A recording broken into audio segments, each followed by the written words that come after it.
Hello, Barmy Badger Army. Welcome to another Xmen 97 review. If you're new to the channel, we create B-movies here, jokes, comedy, reviews, the works. I hope you guys are enjoying what you've seen so far or previously if you're a new member of the channel or a new subscriber. Thank you very much. Now, today we're going to talk about episode 7. Dear, Bright Eyes. Now, this is perhaps one of the most eventful episodes. Once again, this series does not stop. Honestly, there's so much going on. Previously, we had Forges and Storm's adventures. We had all the things going on with Genosha. We had all the clone business with Jean and Scott, and loads of other events. Now, today's episode follows up from the Genoshan massacre, and oh my god!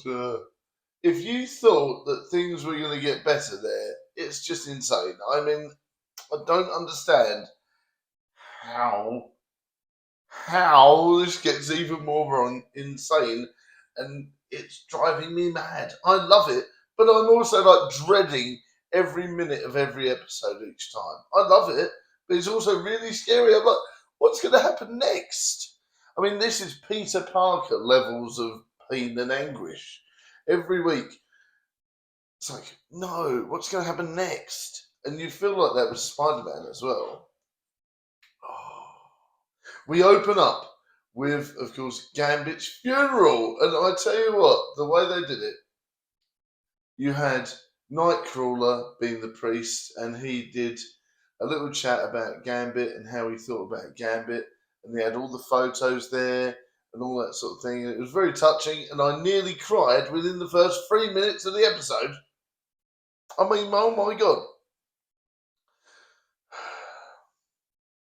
It was so well done. It's better than any movie funeral scene I have seen in a long time. So well done. And it was done in a matter of a few minutes. The writing, the animation is so on point. It really draws you in. Now, of course, they reveal that Rogue wasn't there. And then we go on for some full-on action. Rogue goes around trying to find Trask and the other bad guys, smashing up everything in her path, absorbing powers, absolutely pulverizing, US bases and everything like that. And then we, of course, flash up on a traditional 90s old school motorbike with, of course, a Captain America logo on. Wow. We get our first legit, proper, non-morph cameo here. And we get to see Captain America and Rogue having a bit of a tussle and a bit of a chat. And, of course, it's quite fun. Rogue wins the day without really Captain America looking too bad. But it was more of a political situation. I thought we were going to get a team-up episode. They switched it round, and it was something slightly different. Captain America's shield ends up 6 miles that way in some ice. And he deserved it too. They didn't actually name drop the Avengers, which was weird. I wonder if that was a copyright issue, maybe at the time or going forward. But they didn't actually name drop the word Avengers. They just said, my team. And that's interesting because obviously Captain America has been in various teams other than the Avengers. So I wonder what team they were alluding to. Comment if you know, because I'm unsure. And of course, you get more information going forward. Rogue obviously gets up to all sorts of stuff. I'm going to try not to spoil too much because I want you guys to watch it. I don't want to spoil everything. I just want to talk about the things that really keep me in. Captain America's look was very 90s, along with the bike, and that sort of made you realise what time period it was in. They're very clever and very well done at making you realise it's done in the 90s. There's a film called Evil Dead, made by Bruce Campbell, and of course Sam Raimi, where this was like the late 70s, and the actual clothing and the way they talk is timeless. And they do the same in X-Men 97. You sort of feel that it could be any time period, but you know it's based in here. And it's quite good that they do that in X-Men 97. It feels timeless, and I really appreciate what they do there. But yeah, Captain America's attire was nothing like the MCU style. It was very bare bones and very 90s, and I appreciate that. Reminded me of the really bad 80s film that came out that was Captain America. Of course, Sand the Terrible Bike Helmet. Oh dear.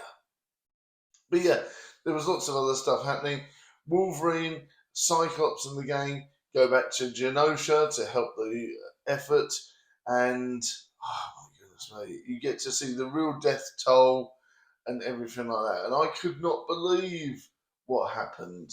You know, it really puts it in perspective when you see the death toll happening there. They go through a lot of different things. They talk about all sorts of stuff to do with new plot lines. And of course, we get the lovely Emma Frost back. And she, of course, now has evolved her powers. And she then uses her diamond skin. And that is how she's managed to survive. So I really like that. You get to see a character's power set evolve in a really interesting way. And it was like a death experience then brought her new powers up. And I thought that was interesting. I don't know if that's happened much in recent X-Men, but it was good to see it here, how she managed to survive and thrive with developing her powers. I liked that. And it was only a small scene, but it was a key one. We get, of course, Trask. We get a new type of Sentinel again. Oh my goodness me. And which is near enough unbeatable, apart from one or two ways. We get a appearance from Magneto. We get all these different things. We get, of course, Scott's son.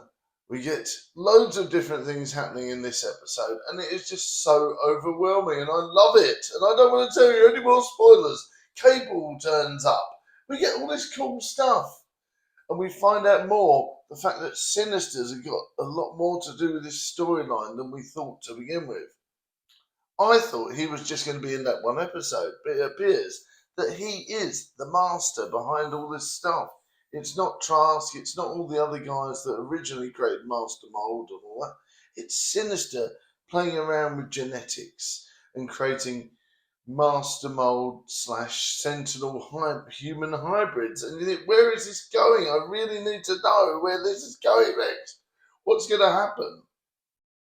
I think they're going to do some sort of Future Imperfect storyline. I reckon that's the way they're going. Is that maybe not this season, or maybe at the end, but they're going to go through this thing where they all go to a different future and stuff. I can really tell. Wolverine starts to shine in this episode. We get to see some action there. Morph, of course, transforms into a speedster. It starts doing this thing, and it's fantastic. One of my favourite episodes once again. And, of course, writing was on form. Animation was on form. Looked gritty and 90s. Rogue, we got to see her real true self. And we got to see a real cameo of one of the Avengers. Great episode. And I really hope we get to see Gambit come back. I really hope Gambit's not dead. Because we obviously now know that Charles isn't dead. And we now know that Magneto was obviously kidnapped. Oh, so much going on in this episode. Let me know your thoughts in the comments. And I'll see you next time. Bye for now, Barmy Badger Army. Keep safe, keep well. Much love, everyone. And I'll see you next vlog, video stream, movie, or short. Thank you very much for watching. And don't forget to write X-Men in the comments if you watch the whole video. Thanks for watching. See you soon. Bye.